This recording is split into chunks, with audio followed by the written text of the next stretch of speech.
This is Marco Reus. This is Shinji Kagawa. This is Nuri Sahin. Hello, this is Jadon Sancho. And you're listening to the Yellowwall podcast.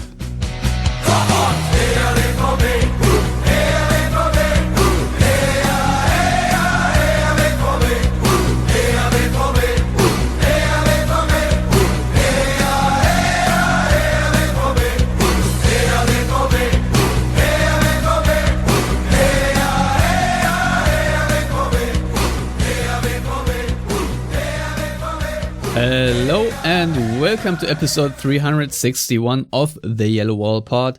I'm your host Stefan Wutzko, and today we will talk about Borussia Dortmund's 2-2 draw against TSG Hoffenheim, and we will preview tomorrow's UCL-tie against Sevilla, including the interview with BetweenThePost Jose Perez. For all that and more, joins me Matthias Zug.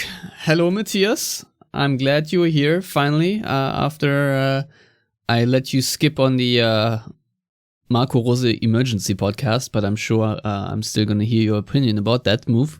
3 podcasts this week. It's going to be busy with the derby preview and everything, but yeah, how are you doing? I am doing significantly better after yesterday. And no, overall I'm doing well. How are you? I'm very good. We have a sponsor for this episode. Wir sind komplett schuldenfrei, wir zahlen keinen einzigen Euro an Zinsen. And this episode is sponsored by Cheez-Its. Not officially, obviously, we're not getting any money, but I've got a whole jar of Cheez-Its right in front of me, and I'm going to munch. So if you hear any background noise, that's basically me trying to do a disclaimer. But if anyone real wants to sponsor an episode, please go to patreon.com/theyellowwall for more information, or just hit me up on Twitter or drop us an email at yellowwallpod@gmail.com. Now, Matthias, I hope your brain cells and synapses are still working, because Borussia Dortmund famously again failed to win against TSG Hoffenheim. A 2-2 draw in the end, which does not help Dortmund really to regain ground in the fight for the Champions League spots. However, since Wolfsburg and Gladbach also drew 0-0, it was not that harmful. But Matthias, other than that game, as you just said before we started recording, being forgettable, what did you take away from it? Well, that no matter what, and no matter in what constellation in the table one finds oneself, Dortmund beating Hoffenheim is just never going to happen, Stefan. I think we need to accept that ever since the year where Borussia Dortmund could have sent TSG Hoffenheim into the Zweite Liga and failed to do so on the last match day, it's just not been good. I mean, it's better than the last match. No, the second to last match against Hoffenheim, even though the last match was pretty bad too, because Dortmund had a 3-0 lead and somehow managed to not win that game. It's oh God, it's one of those games where the end result, the 2-2, is probably just, if you look at it overall over the whole 90 minutes, neither team really played overly well. Hoffenheim may have edged it in some clear-cut chances, but Dortmund also had a few. It was just a meh game on a meh match day. I think Leverkusen also drew. The winners of the match day were clearly Frankfurt and Leipzig. Unfortunately for Leipzig, Frankfurt I'm fine with. But yeah, it's just forgettable performance, disjointed performance from both teams. It just was very sloppy. And yeah, it was I can't even say underwhelming. It was just so meh. That's probably, that should be the headline. Just so meh. Well, I mean, it was, I don't even want to say interesting, but it was fascinating how crappy Dortmund can be in defense, and how very little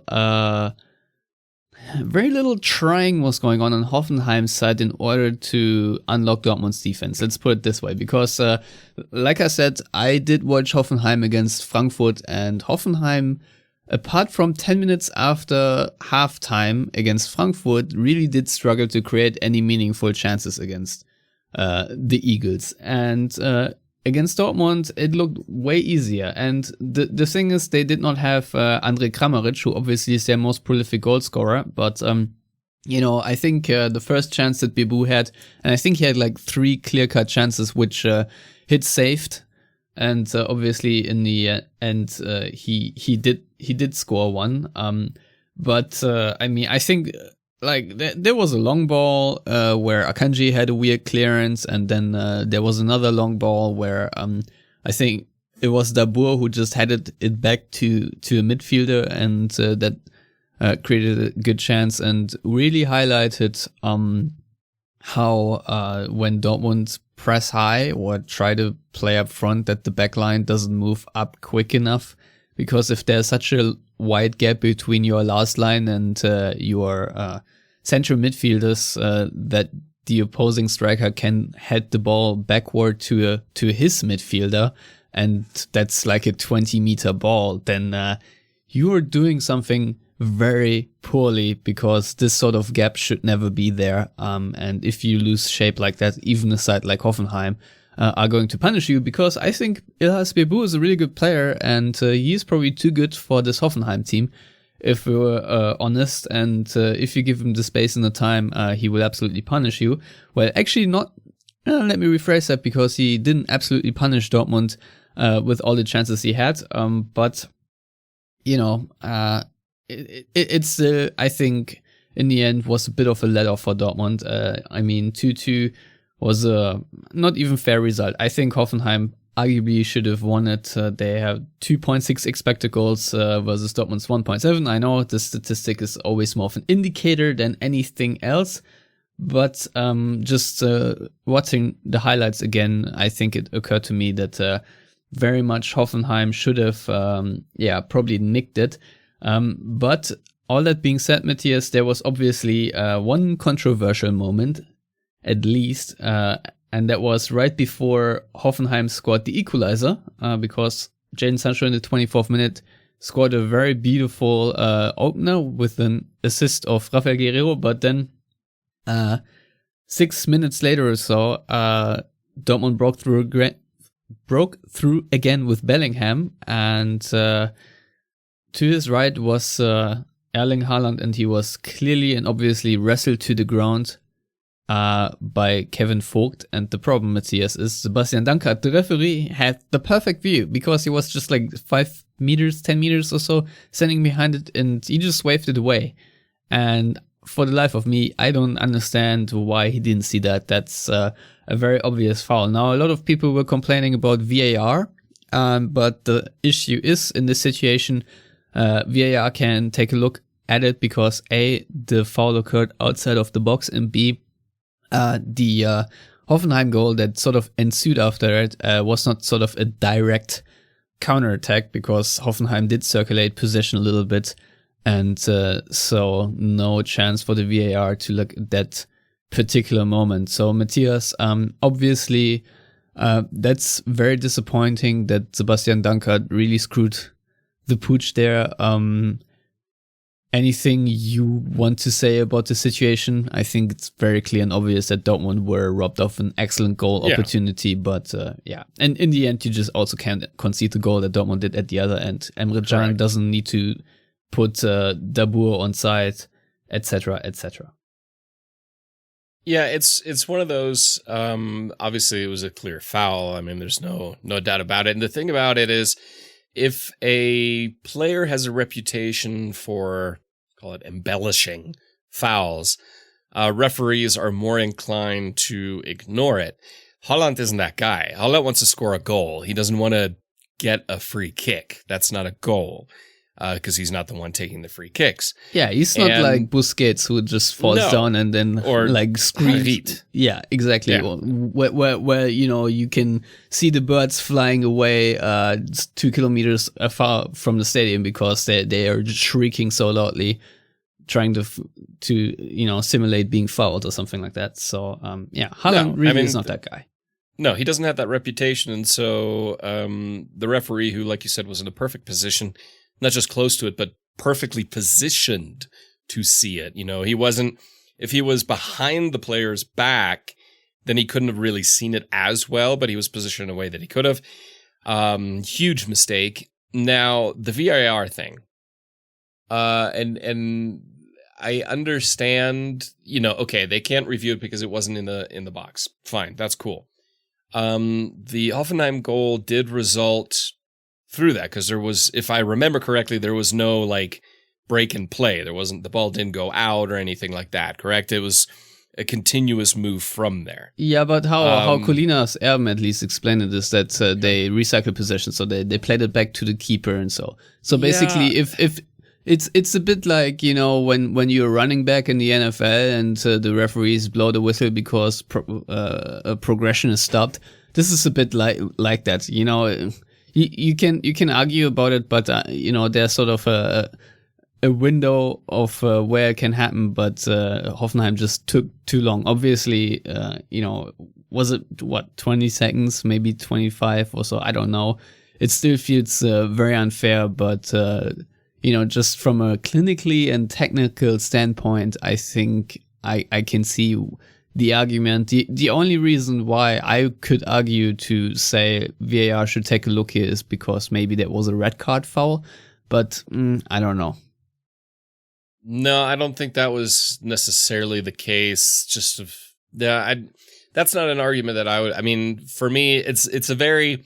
I think we can see that it's a very gray zone because I've seen obviously goals taken off over the last few seasons where deep in a build-up play at some point somebody may have been fouled. I mean, Dortmund's cup tie against Paderborn is probably the best example, but there was a counterattack that directly started from Paslak's foul, basically. Yeah. Oh, that's true. Sorry. No, there was VAR. No, yes, that was VAR. Sorry. No, it's a gray area, but again, the key thing here is what you talked about before, defensively. And I was thinking about this after the game because at the beginning of the season, and also for most stretches of last season, poor defending wasn't really a major issue. The openness in defense, the gaps between midfield and backline, the vulnerability again through set pieces, those just kind of crept in over the last couple of months that weren't really there. I mean, we were saying rightfully so that Akanji was having an amazing season. And he's probably still the best defender they have right now, consistency-wise, which is kind of sad, because he's off. Everyone is completely off except Jadon Sancho. And I kind of realized, he's in form. The entire rest of the squad is off. I don't think I want that trade anymore. Thank you. Can you take it back? Can we have Sancho who doesn't score anymore, but the rest of the team remembers how to play? So it's just, yeah. And that to me is coaching. Being disjointed between midfield and backline, that's a coaching problem. Because that's stuff you work on in training. And obviously there's an issue there. Yeah, undoubtedly. I mean, also, the problem is Dortmund right now are trying to do things differently than they did under Favre, and I think Mats Hummels said it after the game in an interview where he said that they are working very hard for it to play more aggressively up front on the training ground, but sort of promise that things will turn around because they are working hard for it on the training ground. First of all, that remains to be seen. Second of all, they don't have much time to turn things around because if they do, in 2 months, the season will be over. So that's another thing. But I must honestly say the one thing I liked about Lucien Favre's idea of football is the low block defense. And that's not because I'm the biggest low block defense fan. That's more because you don't have that much pace at the back, especially due to Mats Hummels. So I'm a bit more comfortable with this backline if they're further back as is, so they don't have to track back. And these gaps like the first Bebu chance just don't happen. because even average Bundesliga sides will absolutely kill you if this happens. So, yeah, I mean, we have talked a lot about the poor goalkeeping, and we'll probably do this again this time around. But, there was a time where, despite it all, Dortmund and Roman Bürki still had the most clean sheets after, 10 or 12 match days or something like that. So I think you're right. Dortmund's defensive woes are only getting worse at this point, it feels like. And the almost obligatory goalkeeping error surely does not help. I mean, if we look at the 2-1 that Bebu then scored, it was obviously a set piece. What else would be happening? And Marvin Hitz maybe a bit unlucky that his punch clearance hit the striker right in front of him. But I personally think is that he should have attempted to catch it now. You can clearly see that Marvin Hitz subscribes to the Roman Weidenfeller school of punching the ball away. But Matthias, you also need to see that there's a guy right in front of you. I know it's all a split-second decision, and it's probably more your subconscious making that decision than, an active, conscious thought of whatever. But nevertheless, that's not only unlucky. I think that's also a bit of a lack of skill there. Well, yeah. I mean, in situations like that, you're 20 years of goalkeeping. I mean, he's 33 years old. He's a more veteran keeper than Roman Bürki, both in age and I believe also just general matches played. And so his, your automatisms kind of kick in. But that's where you can see it's kind of like the automatisms of someone playing in the lower leagues, versus Messi. It's a different level. And this, to me, when situations like that occur where it's not a long premeditated thought process, even though as a keeper, you do kind of know if the ball is coming in here, I'm punching or catching. And he just defaulted to his default reaction shows that he's just not that good of a keeper anymore. I mean, he was decent for Augsburg when he was a starter there. He's a decent backup, but he's not a good keeper. I have zero confidence with him between the sticks, so to speak. None whatsoever. And at least with Bürki, I do some. This season a little bit less, but usual seasons, I have confidence in him. Hits, just no. Not an option for me. Somebody, I forget who, tweeted, and I retweeted it, so I should remember who, said, well, what about Unbehauen? Why not throw him in there at this point? And I'll be honest, why not? I mean, because, Bürki's injured. I don't know if he's going to be back now soon. Hits, just no. I'm sorry, no. So you may as well put the kid in there and just see what happens. Your backline's already lost in confidence, so they're not going to lose confidence just because there's a young keeper in goal. They're bereft of confidence in general. So it might be time to do that. I do not see them doing it personally. I honestly don't know, because I don't know the performance level of Unbehauen, so I just can't really add anything to that, because, I mean, Marvin Hitz, yes, it was arguably a mistake, but he also did save Dortmund's bacon a couple of times in this game. So there are obviously trade-offs you make, but it's frustrating, sure, but I don't know if Luca Unbehauen right now is the answer to the solution. It's probably just the situation where Dortmund just have to you just gotta get through it. Yeah. I mean, it's kind of like the season of the two Peters. You just kind of got to get through it. Yeah, it's sort of the episode title.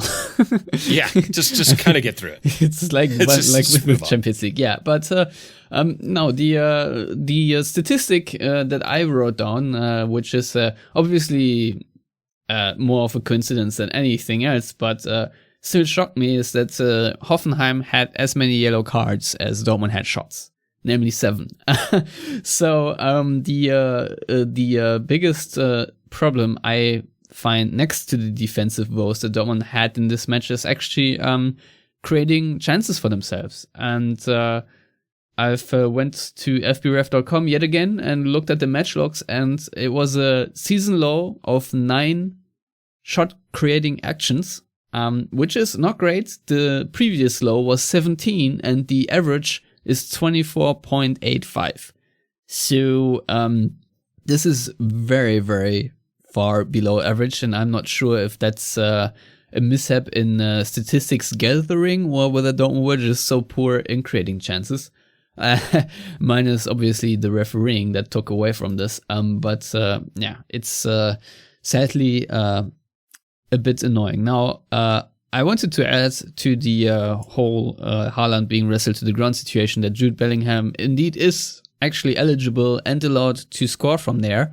So, even with all that said, he still could have pulled the trigger, but the defender was quicker. So Jude Bellingham needs to improve a little, but I'm sure he will, and learn from that.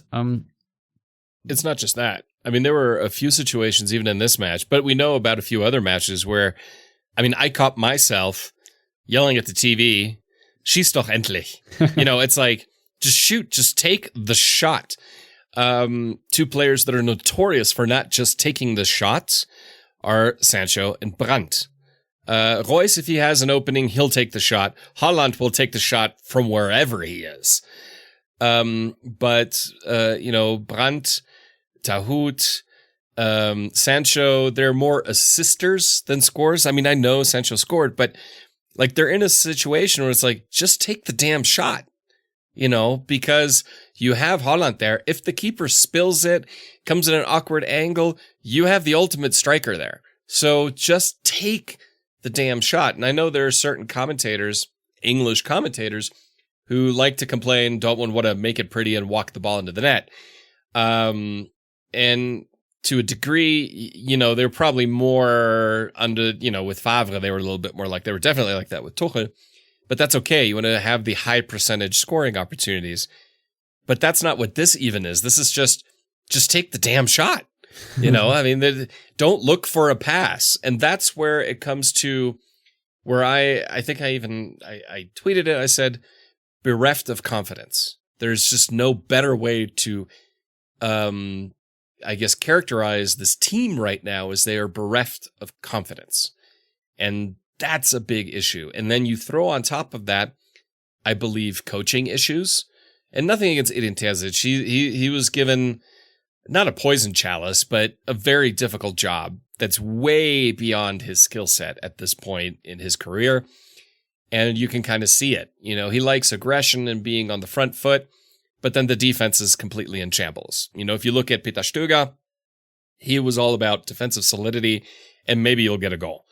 With Terzic is kind of the other way. I do believe Favre was a significantly more balanced coach when it comes to his approach.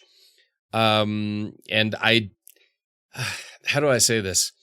I think under Favre, Dortmund probably wouldn't have beaten Leipzig, but they wouldn't have lost some of the matches they have lost since, just because of his tactical style. And even though Hummels is saying, we're doing things in training, we're trying things in training, once that whistle goes, like that auto reflex starts, and once you the can't opponent punches you in the face. Yeah, exactly. Yeah, I mean, it's the Mike Tyson thing. Everyone has a plan until someone punches you in the face, and that's really what it is. You revert back to muscle memory and everything you learned under Favre, but the problem is now you're also trying to do something completely different in many aspects. There's a nice and so it saying just comes out disjointed. There's a nice saying. It's under pressure, you become your habits. And that's utterly what we're seeing with Dortmund these days. That they're sort of forgetting what they're doing, really. And it just looks disjointed. So, yeah, obviously, it's very annoying.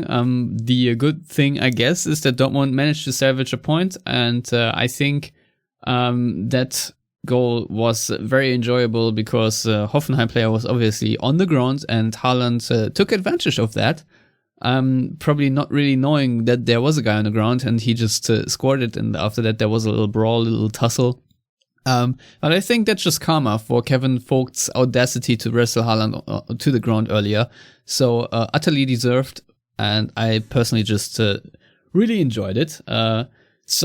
Yeah. I mean, I'm sorry. Hoffenheim can just fuck right off with that bullshit. I mean, First of all, they had possession when their player was down and didn't play it out right away. Yeah, play it out instead of to Haaland. And I'll be honest, my personal opinion is, unless the referee blows the whistle, you fucking play. This whole thing about fair play, I kind of get it to a degree, but Hoffenheim, you could have played it out, and you chose not to. And just because you screwed up and let's call him the second best striker behind Lewandowski in the Bundesliga in that moment, decided to, do what he's paid to do, you have no right to get up in his face and give him shit. Aside from the fact that you're Hoffenheim and you should be hated every moment of every day anyway, as a club, not the town, then it aggravated me so much. I'm like, you know what? You guys sit down. You could have played it out and you didn't. And so, yeah, to a degree, there is karma for the Folk thing, and there's just karma because it's Hoffenheim, and they deserve that. Yeah, that's true. I mean, the only annoying part really is that the goal came in the 81st minute, I think. But the problem is then in the ensuing, I think, 9 minutes or 10 minutes plus 4 minutes of injury time is that Dortmund did not get another shot off. And I think, especially after bringing on Dahoud and Moukoko and who else, I think Reus obviously for Gio Reyna from the bench and Nico Schulz on the left side. And obviously we should mention that Terzic brought on Schulz to put Guerrero more centrally, which I think is a tactical ploy you can apply in, the 70th minute when you're chasing the game.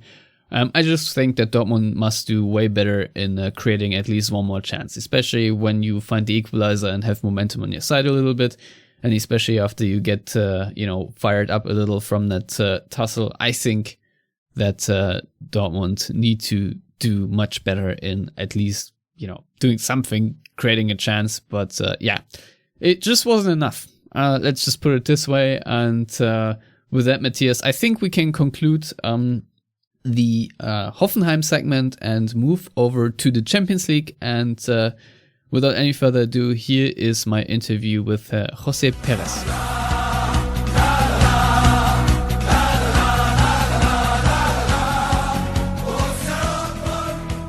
He's a writer for Between the Post and managing Madrid, and now he joins me to discuss the Champions League tie against Sevilla. Hello, Jose Perez. How are you doing? Welcome to the show. Hello, Stefan. Thanks for having me here. Thanks, everyone, for listening. I'm always happy to be here and discuss a bit about La Liga teams. So I'm not sure I wouldn't call myself a La Liga expert, but for my managing Madrid job, I have to write every week about Real Madrid's opponents. So that gives me a pretty decent working knowledge of every team in the league. Because I haven't talked about Sevilla yet at all, let's just give a quick rundown. So they are managed by Julen Lopetegui, who is obviously a pretty well-known coach in La Liga. They're doing fairly well. They have 14 wins, 3 draws, 5 losses. They score an average 1.45 goals per game and concede 0.73 goals per game. If you compare that to Dortmund's 1.95 goals per game, but 1.48 goals against per game, you can see where Sevilla's strengths lie and where not. Their best scorers in all competitions are Yusuf and Neziri, who are 17 goals right now, and their best assist provider is Jordan. And obviously, what makes Sevilla so strong right now is their confidence, because they have won their last 5 games in La Liga and they have won 9 in a row in all competitions, including a 2-0 win against Barcelona a week or 2 weeks ago. So with that all being said, Sevilla is the informed team. Jose, when we recorded the show after the draw for the round of 16, I think pretty much everyone said that this is a favorable draw to Dortmund in the sense that they could have gotten a much worse opponent. I think players said it was a 50-50 matchup, but now in February, I would say Sevilla are odds-on favorite. What makes Sevilla a team that's in the top 4 right now in La Liga, which obviously is a strong league and makes them such a winning side at this moment. So right now, last year Sevilla had 70 points in La Liga. They are on track to either have match that amount of points or exceed it. So they're playing even better than last year. And I kind of agree with you that when I first heard of the matchup, I also saw it as kind of a 50-50 thing because Sevilla are actually a pretty complete team. The reason they are 4th place is that so the play style is basically your typical Spanish possession 4-3-3. And so they are pretty good on the ball, playing out of the back, but they are also a very complete team defensively, as you noticed from their goals against. 0.73 is pretty good. Yes, so they are the 2nd best defense in the league after Atletico, and the thing is that they are a very complete defensive structure. They are good at pressing high, but they can also defend deep if needed. The biggest issue that Sevilla has been having over the last year and a half was their offense. That didn't look too good. That didn't look great. It was kind of stale. They struggled a lot to break down, say, deeper blocks. They lack speed. And the thing, unluckily for Dortmund, is that in the last 2 months, they've kind of fixed their offensive issues. So they are actually scoring more. The quality of the chances they are created has increased. And there are 2 main reasons for that. One is, as you mentioned, their current top scorer, Youssef En-Nesyri, 23 years old. He is finally kind of making the leap. So now he's going like into an elite striker level, and he's been scoring week in, week out right now. And the other thing that I think is giving them a boost to their attack is that over the winter transfer window, they made the signing of Alejandro Papu Gomez from Atalanta, who is basically, in the last 5 years, one of the 10 best creative players in Europe. He's a bit old, yes, but that also gives them a boost to their attack. So right now, Sevilla kind of fixed their main weakness, which was the offense. So they were already strong, and now they're even stronger, which is why they've been winning so many games in a row. So balance and structure is a thing you already told me before we started recording. Now, Gomez obviously plays on the left forward side in that 4-3-3. If you talk about En-Nesyri, what I find interesting, FBref.com has this new scouting report graphic where it shows where players rank against their counterparts in the same position, and against forwards when it comes to goals.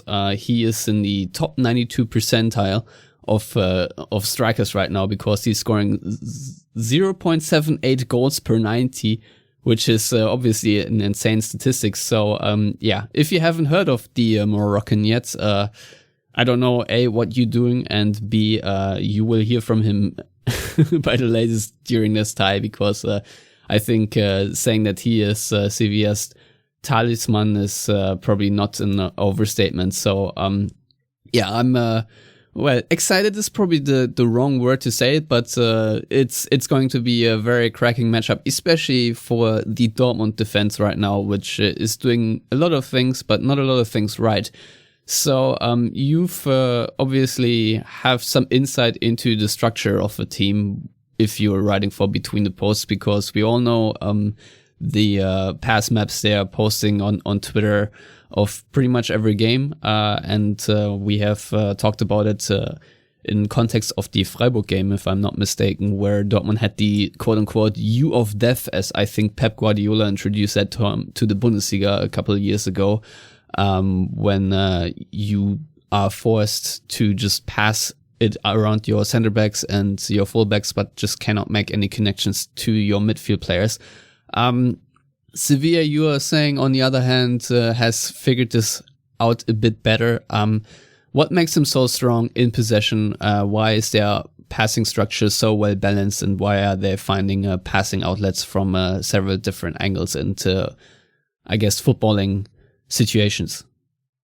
Yes. So Sevilla, I would say, when it comes to playing out of the back, they are one of the strongest, most mature teams in Spain. And I would say that makes them one of the most mature also at playing from the back in all of Europe. And I think what really makes them stand out is that Julen Lopetegui, the coach, tends to be a guy who likes to move the ball forward through like diagonal passes. So you often have these situations where Sevilla are being pressed, and they will be pressed by Dortmund in this game.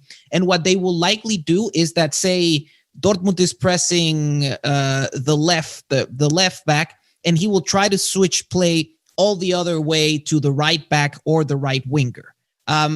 Or you try to press one of the midfielders, say Rakitic, he'll try to make the switch all the way to the other side. And that's the thing, is that there are players who are particularly good at making that switch of play, like Joan Jordan, who is kind of the main creative midfielder in the team. But all of the team is actually pretty good at making those diagonal passes. And that's how they like to move forward. That's Sevilla's main strategy to move forward. Things are going to change a bit more with Papu Gomez, because now Sevilla don't only move the ball forward through those diagonal passes, they also move the ball forward because Papu tends to move a bit deeper and offer himself as a passing option. He's a very mobile player. So those are Sevilla's two main mechanisms to get the ball forward, which is, again, something they're really good at. Yeah, if Yellowwallpod listeners right now are showing some sort of allergic reaction because someone is talking about the strategy and the game plan, and you haven't heard of something like this in a while, please don't blame me. It's not my fault. It's Dortmund's fault. Because yeah, it's really nice to just sit back for a second and listen to someone explain an attacking mechanism that the team has. Because if you ask me about Dortmund's mechanisms right now and their automatisms, and their ways of attack, I don't really have anything intricate to tell you. I can tell you about maybe Hummels punting the ball forward and stuff like that, but it's not really cohesive at the moment. So obviously, I do know that what we in Germany call the Spielverlagerung, the switch of play, is something that Dortmund do not deal well with and haven't done so in a while. And I think most famously they are punished in this sort of fashion very often by Bayern Munich, because they also excel in the switch of play with long diagonal balls, say from Alaba to Robben most historically, I guess. There are a couple of question marks behind four players in the Sevilla team. It's Jesus Navas, Marcos Acunca? I don't know.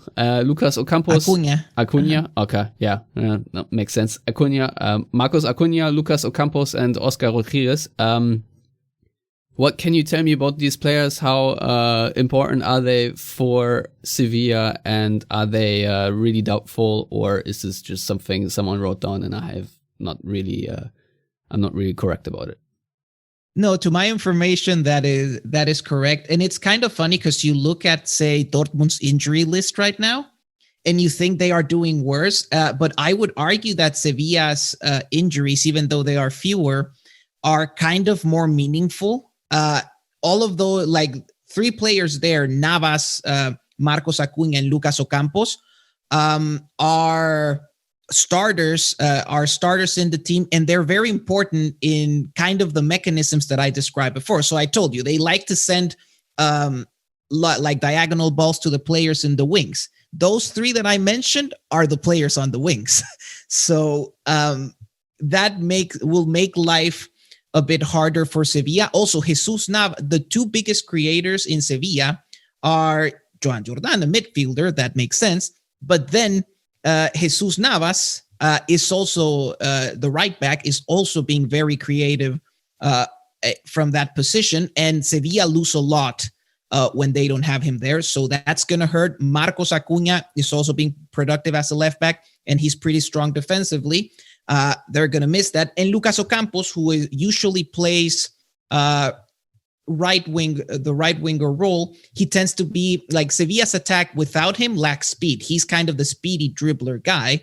Without him, they lose that. So that's going to be another. So all of those absences, I would say, hurt Sevilla a lot, because the best way to exploit Dortmund's structural weaknesses was to get a pass to all of these players, and they will not be there. So, and their substitutes are not poor, but certainly will not be on the same level as the starters. Yeah, so that will definitely hurt. For Navas, I think Vidal will play, right?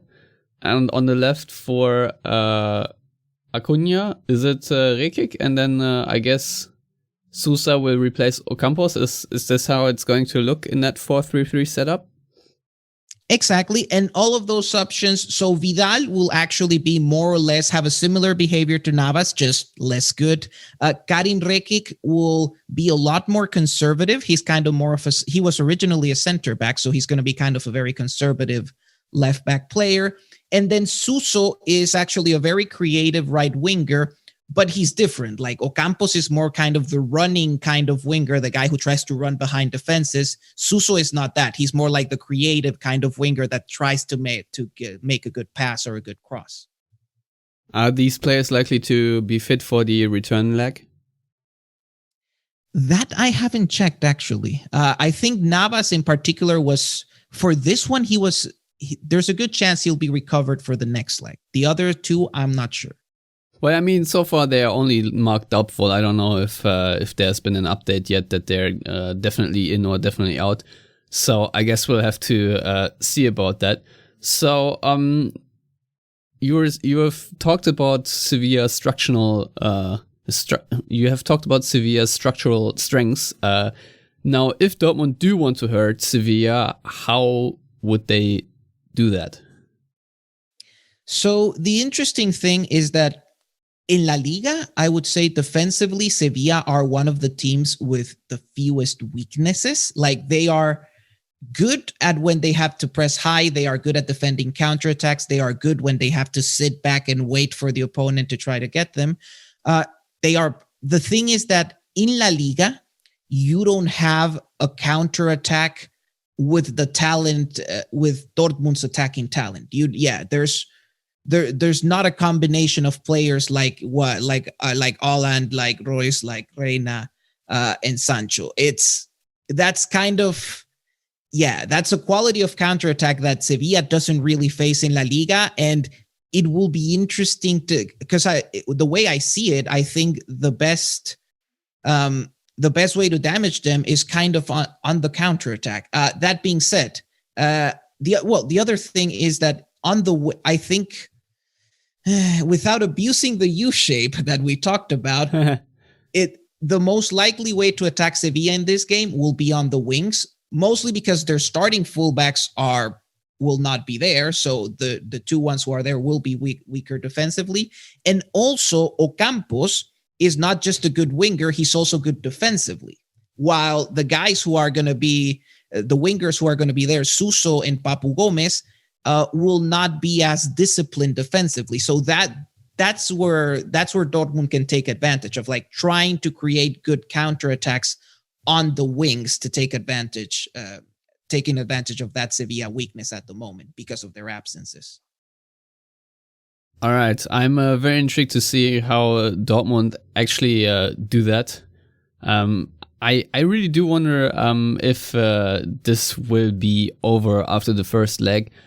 My question to you is, how have Sevilla fared so far in the Champions League? I mean, they have finished Group E with as many points as Dortmund. They had 13 points. They are only one up by Chelsea, who had 14, and obviously Rennes and Krasnodar were the whipping boys of that group. So I assume they've played fairly well, but is there a notable difference between their La Liga performance and their Champions League performance so far? Some teams, and especially mature teams and experienced Champions League sides, alter their style a little bit. Is this something you notice about Sevilla as well? Because I do recall when Dortmund did play against Sevilla many, many years ago in the Europa League, they were a very mature team. They were full of shithousery and time wasting, and very clinical as well. So what kind of approach do you think Lopetegui will take just tactically from the approach? Will it be a more conservative one? How risky do you think he'll approach this?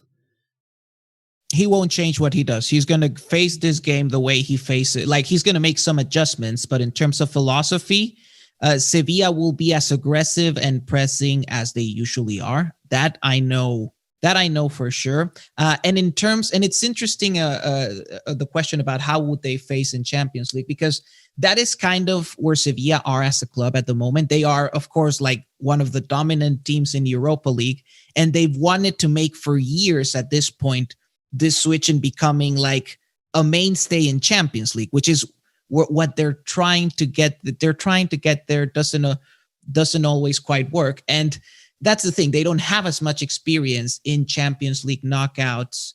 They really don't have that experience. But if we go by, for example, how well they competed in Europa League last season, I expect their ability to compete, and by that I mean like the mental toughness, I expect that will port over to Champions League knockouts. They, for example, back in Europa League, they had to deal with a very tough knockout against Manchester United, where they were outplayed at times and they managed to survive. Like, even when they were not playing well, when the opponent was dominating, they managed to defend well and they did not concede goals. So that's the other thing that I see here against Dortmund. It's like, not only does Sevilla have a lot more tactical structure than Dortmund right now, I think from a mindset perspective, they are going to be just more switched on. This is a team that, when it comes to knockout tournaments, is doing quite well. Just like they did against Barca in the Copa del Rey. So that is something they seem to be doing quite well there. And Dortmund right now, they are more lost tactically, but also probably psychologically. I have nothing to counter that. So all I can ask is you to give a prediction for the first leg and the second leg. And please tell our listeners how to find you on Twitter and your work. Yes. So predictions. I'm always bad. Like, I can tell you how the match is going to go by tactically, but predictions, I'm always bad at that. So this, so I am still going to give this tie to Sevilla. I think from a talent perspective, Sevilla are not more talented than Dortmund, but because of the mental and the tactical edge that I think they have right now, I still think they make it through. It's not, at least from Sevilla's perspective, I don't see them scoring too much goals. So for me, it's probably going to be, say, a 2-1 affair. Say, if they pass, like 2-1 affair one leg, then the next leg, let's say 1-1. Like, it's something like that. Nothing that's too high scoring. Like, Sevilla doesn't really do high scoring games, to be honest. Well, Dortmund do high conceding sometimes, so we'll see about that. But please again tell our listeners where to find you on Twitter and your work. Yes, absolutely. So you can find me on Twitter at JC Perez, Perez. So JC Perez _ That's where I am on Twitter. And always feel free to check the content that we do at managingmadrid.com, where I get to write every week, like the opposition analysis, who Real Madrid is playing in the league.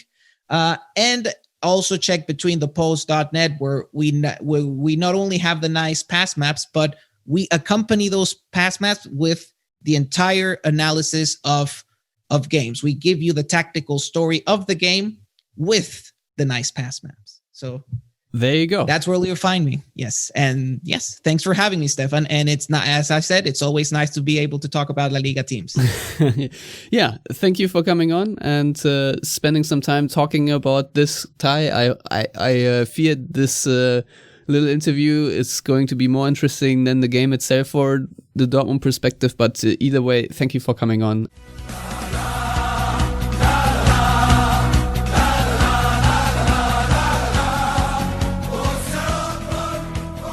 All right, Matthias, and now it's time to talk about the Borussia Dortmund's perspective for Wednesday's game. What are you expecting from Dortmund here? Because we've talked about it plenty of times in the Hoffenheim segment. Their defensive woes are very great right now.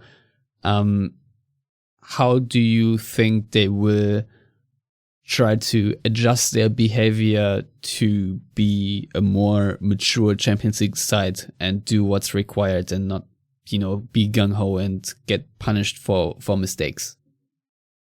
Well, as an Inter fan, I'm not a Sevilla fan because I remember that Europa League final. And Sevilla, they don't score a ton of goals, but they also don't concede a lot of goals. The only team that concedes less goals than them is Atletico. But Atletico also outscores them, which is just insane. So what that tells me is Dortmund are going to face they're a veteran side, a high-quality side that is going to be compact, that's going to press when they need to, and that will take their chances when they get them, be that on the break, be that from set pieces. The bad thing for Dortmund is that those are all Dortmund weaknesses. So, I'm not overly confident in this one. That being said, Sevilla had a very, let's say, lackluster performance against last place Huesca. I don't actually know how to pronounce that. It wouldn't be the worst thing if Dortmund don't progress in the Champions League right now. Sevilla, like you said, when the draw was made, I'm like, oh, okay, that's doable. Now I'm like, oh, okay, well, at least they won't lose by 10 goals on aggregate. At least it's not like Barcelona playing against PSG. So it's going to be very difficult for Dortmund. I'll be honest. I don't have confidence in Dortmund winning either match, to be honest. And I don't even know who they're going to field right now because so many spots are a little bit open. I doubt Torgan Hazard is ready yet. No, I don't he's know. not. I mean, he's not. Meunier is the only one to return. Yeah. So, I could see that slotting in there. It's going to be tough. You want more combative players on the pitch, and you do not want Gio Reyna. I'm sorry. This is not a Gio Reyna type match. Also not a Julian Brandt type match. Sorry. Not Julian Brandt. I personally would, obviously, you'd want to start Sancho, Holland. You'd want to start Marco Reus. Might not be a bad one to go away from the 4-2-3-1 and go more to a 4-3-3. Three-man midfield, you bring in Dahoud with Bellingham and Delaney, or you could put Can in there for Delaney or Bellingham. Yeah, Delaney might not be there due to becoming a dad, I think. True. That's true. One thing. Whatever, man. I've got 3 of them. It's not that special. I'm kidding. Gonna play that back to your kids one day. Yeah, no kidding. Hey, Stefan, it's the internet. Nothing's permanent. Right? That's how internets work. The interwebs. No, I personally would like to see a 3-man midfield. In central. You play, okay, fine. You then play Dahoud, Bellingham, and Can. I think you've got good pressing resistance. You've got good aggression. You've got good movement, good box to box, good defensive positioning. And also, with Can, you also have someone who knows how to get under people's skin. And then ahead of them with someone like Sancho, with a triumvirate of Sancho, Reus, and Holland. I think that plays more to the strengths.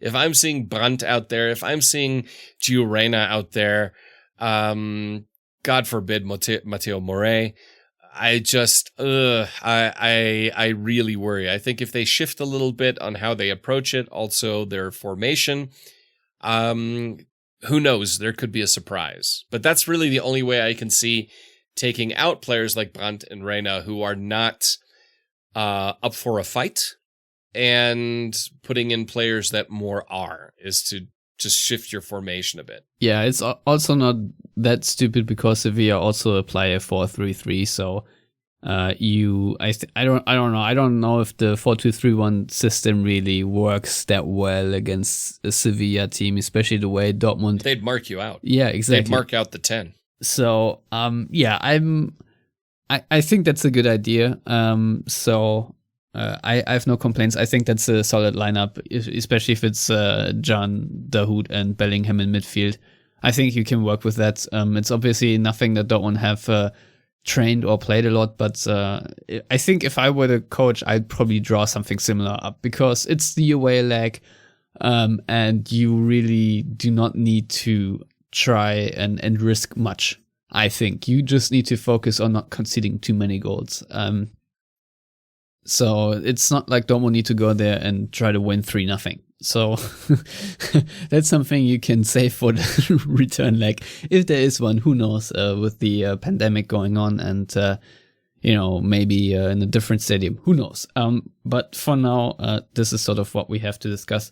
Matthias, since this show is obviously already getting a bit longer, I don't know if there's anything else you need to say about this game. Do you just want to leave a prediction and I'll ask you questions about Dortmund's next coach? How about that? Sure. I think Sevilla are going to win this one 1-0. All right. I am less optimistic. I think that Dortmund will try to be more defensive-minded, but it's still not going to work out. So I think it's going to be a 3-1 win for Sevilla. So that all being said, Matthias, you said earlier we just got to get through it. And then Marco Rose will take over. We obviously had a whole emergency podcast yesterday, which is why this episode will drop so late. But Matthias, since you weren't there yesterday and I still would like to hear your opinion about it, what was your initial reaction? You already said that you feel better since yesterday. Why? Because I think Dortmund got the best quality coach they could get. And that's not like a best available because he's technically not available. It's because he's the best coach that they can get. Nagelsmann, I'll be honest, I don't want him at Dortmund. I find him I just don't like the guy. Then, Ten Hag was mentioned a lot of times. I have some Dutch friends who said, yeah, I don't think you want Ten Hag. But even beyond Ten Hag, Marco Rose is perfect. He is perfect. He's from the Klopp school of thought. He is a former Mainz coach, I believe also player. He went through RB Salzburg. Everybody has that in their lives. Everyone goes through that phase. They date someone they don't really, whatever.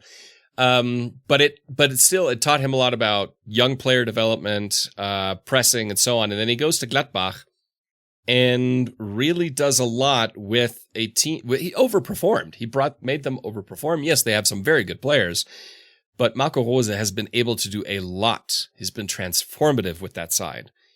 And I believe he can have that same Klopp effect, maybe, Tuchel-ish effect, but that Klopp effect with this side and with this club.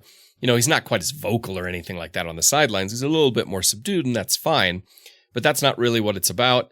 I just feel like his style of football, his demeanor, the way he also acts, I think it just fits really well with Dortmund and with Borussia Dortmund and with the people that he will be answering to.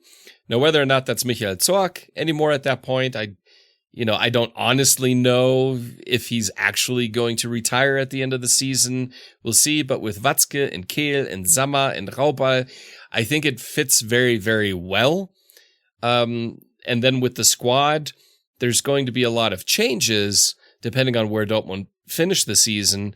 But even with bigger changes, I think he can have a positive effect. And I think ideally he has a positive effect now. And the reason why is because I know what it's like if you're working for a company and you don't know what the direction is and it seems like it's changing, you don't really know what you're working towards, then your morale and the way you dedicate yourself to your work really suffers. And with Dortmund, with the players, they didn't know who's going to come after Terzic. Everybody knew it was not going to be Edin Terzic, so they didn't know the direction. They didn't know the style. They didn't know what the future vision and goal and direction of Borussia Dortmund would be. Now they know that. And ideally, that is the catalyst to make them perform better, perform for their jobs, want to play for this coach, and go in that direction. Some people have said, well, now Terzic is a lame duck. Let's be honest. Terzic was a lame duck the moment he took over.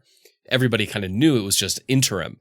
So that really doesn't change anything. But I think this gives them a vision, and they know the club is able to attract a high-level coach that a lot of people were after, and that plays a style that is very attractive and interesting. So I believe it's a brilliant hire for Dortmund. It's the best one they could have made, honestly. Ah, nice. Some positivity. That's all nice. Are you a bit concerned about him going through clubs rather quickly? And do you think that he'll be out of Dortmund if he gets a little bit successful? I'm not too worried about that. I mean, Salzburg is like Leipzig in the sense of, anything with a Red Bull on it. There's no real tradition. There's no meaning. There's no passion. There's no, I want to be at this club. Dortmund has that. Gladbach has that as well. But, it's a little bit more distant. Dortmund have the bigger profile. So it's the natural step in the evolution. If you look how his contract was structured, you kind of knew something like this could happen. I'm not worried about club hopping in that sense. I mean, where would he go after this? Bayern or, inherit Klopp at Liverpool.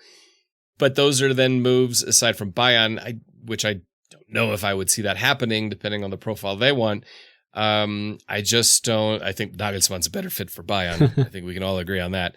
Then you can't really fault him. But I'm not worried in 2-3 years that it's going to be like Tuchel, where everyone's just burnt out from one another. It doesn't seem that that's the case. I mean, Eber really was fighting to keep Marco Rose at the club. And you don't do that with a coach that you don't like, that you have issues with.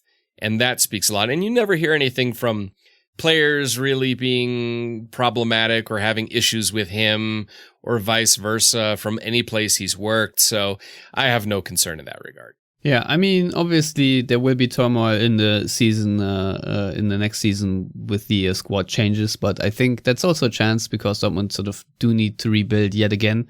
Obviously, they will need that cash from Jadon Sancho because of all the millions they already lost due to pandemic, and arguably even the more money they will lose, because I really don't see them qualifying for the Champions League unless the miraculous turnaround that Mats Hummels talking about really happens. But I'm honestly not holding my breath there. I've sort of already come to terms with the fact that Dortmund do not qualify for the Champions League, and I think for one season that's fine.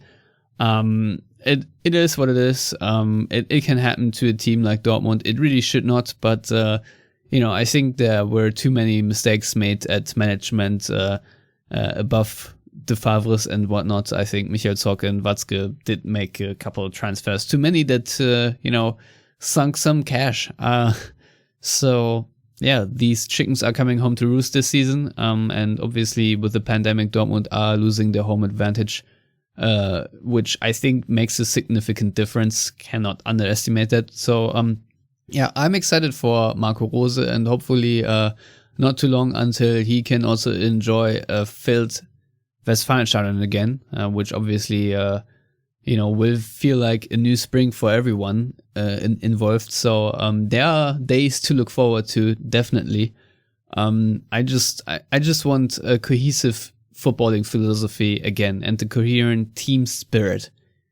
These are things that I'm missing. I joked to my wife today that it feels like Marc Bartra, who has been gone for I don't know how many years and plays for Betis Sevilla, is still identifying more with this team than a lot of Dortmund players are.